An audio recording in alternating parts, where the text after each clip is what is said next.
ভাৰতীয় জনতা পাৰ্টিৰ য'ত য'ত আমাৰ চৰকাৰ আছে প্ৰত্যেক ৰাজ্যতে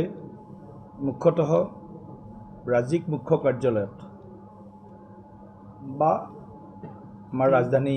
যি কাৰ্যালয় থাকে তাত আমাৰ মাননীয় মন্ত্ৰীসকল এটা নিৰ্দিষ্ট অন্তৰালত কাৰ্যকৰ্তাসকলৰ লগতে ৰাইজক লগ কৰাৰ এটা ব্যৱস্থা আছে আৰু এইটো আমি আমাৰ দলত সহযোগ প্ৰকোষ্ঠ হিচাপে এই যিটো মন্ত্ৰীসকল অহা বা মুখ্যমন্ত্ৰীৰ যি ৰাজনৈতিক সচিব ইত্যাদি যিসকল আছে তেখেতসকল আহিলে আমাৰ যিবিলাক কাৰ্যকৰ্তা আছে বা সমৰ্থক শুভাকাংক্ষী আছে বা ৰাইজ আছে তেওঁলোকৰ যিবিলাক বিভিন্ন আবেদন নিবেদন থাকে সেইবিলাক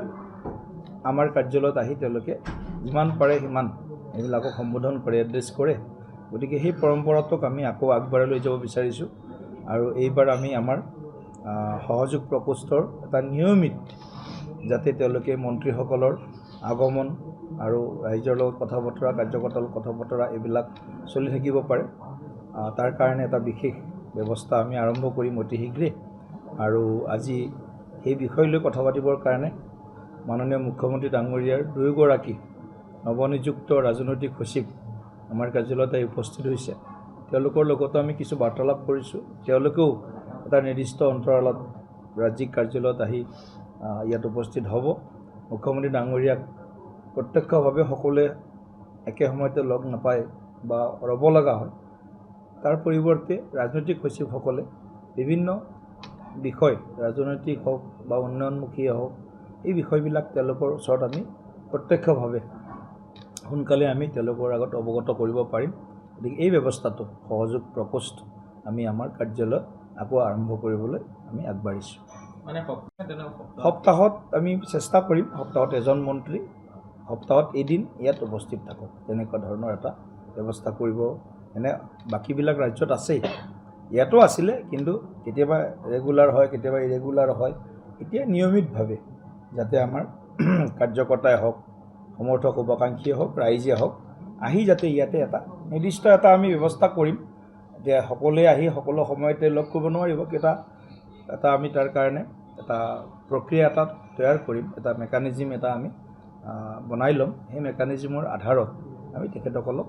ইয়াতে লগ কৰাৰ ব্যৱস্থা কৰাই দিম ভাৰতীয় জনতা পাৰ্টিৰ য'ত য'ত আমাৰ চৰকাৰ আছে প্ৰত্যেক ৰাজ্যতে মুখ্যতঃ ৰাজ্যিক মুখ্য কাৰ্যালয়ত বা আমাৰ ৰাজধানী যি কাৰ্যালয় থাকে তাত আমাৰ মাননীয় মন্ত্ৰীসকল এটা নিৰ্দিষ্ট অন্তৰালত কাৰ্যকৰ্তাসকলৰ লগতে ৰাইজক লগ কৰাৰ এটা ব্যৱস্থা আছে আৰু এইটো আমি আমাৰ দলত সহযোগ প্ৰকোষ্ঠ হিচাপে এই যিটো মন্ত্ৰীসকল অহা বা মুখ্যমন্ত্ৰীৰ যি ৰাজনৈতিক সচিব ইত্যাদি যিসকল আছে তেখেতসকল আহিলে আমাৰ যিবিলাক কাৰ্যকৰ্তা আছে বা সমৰ্থক শুভাকাংক্ষী আছে বা ৰাইজ আছে তেওঁলোকৰ যিবিলাক বিভিন্ন আবেদন নিবেদন থাকে সেইবিলাক আমাৰ কাৰ্যালয়ত আহি তেওঁলোকে যিমান পাৰে সিমান এইবিলাকক সম্বোধন কৰে এড্ৰেছ কৰে গতিকে সেই পৰম্পৰাটোক আমি আকৌ আগবঢ়াই লৈ যাব বিচাৰিছোঁ আৰু এইবাৰ আমি আমাৰ সহযোগ প্ৰকোষ্ঠৰ এটা নিয়মিত যাতে তেওঁলোকে মন্ত্ৰীসকলৰ আগমন আৰু ৰাইজৰ লগত কথা বতৰা কাৰ্যকৰ্তাৰ লগত কথা বতৰা এইবিলাক চলি থাকিব পাৰে তাৰ কাৰণে এটা বিশেষ ব্যৱস্থা আমি আৰম্ভ কৰিম অতি শীঘ্ৰে আৰু আজি সেই বিষয় লৈ কথা পাতিবৰ কাৰণে মাননীয় মুখ্যমন্ত্ৰী ডাঙৰীয়াৰ দুয়োগৰাকী নৱনিযুক্ত ৰাজনৈতিক সচিব আমাৰ কাৰ্যালয়ত উপস্থিত হৈছে তেওঁলোকৰ লগতো আমি কিছু বাৰ্তালাপ কৰিছোঁ তেওঁলোকেও এটা নিৰ্দিষ্ট অন্তৰালত ৰাজ্যিক কাৰ্যালয়ত আহি ইয়াত উপস্থিত হ'ব মুখ্যমন্ত্ৰী ডাঙৰীয়াক প্ৰত্যক্ষভাৱে সকলোৱে একে সময়তে লগ নাপায় বা ৰ'ব লগা হয় তাৰ পৰিৱৰ্তে ৰাজনৈতিক সচিবসকলে বিভিন্ন বিষয় ৰাজনৈতিক হওক বা উন্নয়নমুখীয়ে হওক এই বিষয়বিলাক তেওঁলোকৰ ওচৰত আমি প্ৰত্যক্ষভাৱে সোনকালে আমি তেওঁলোকৰ আগত অৱগত কৰিব পাৰিম গতিকে এই ব্যৱস্থাটো সহযোগ প্ৰকোষ্ঠ আমি আমাৰ কাৰ্যালয়ত আকৌ আৰম্ভ কৰিবলৈ আমি আগবাঢ়িছোঁ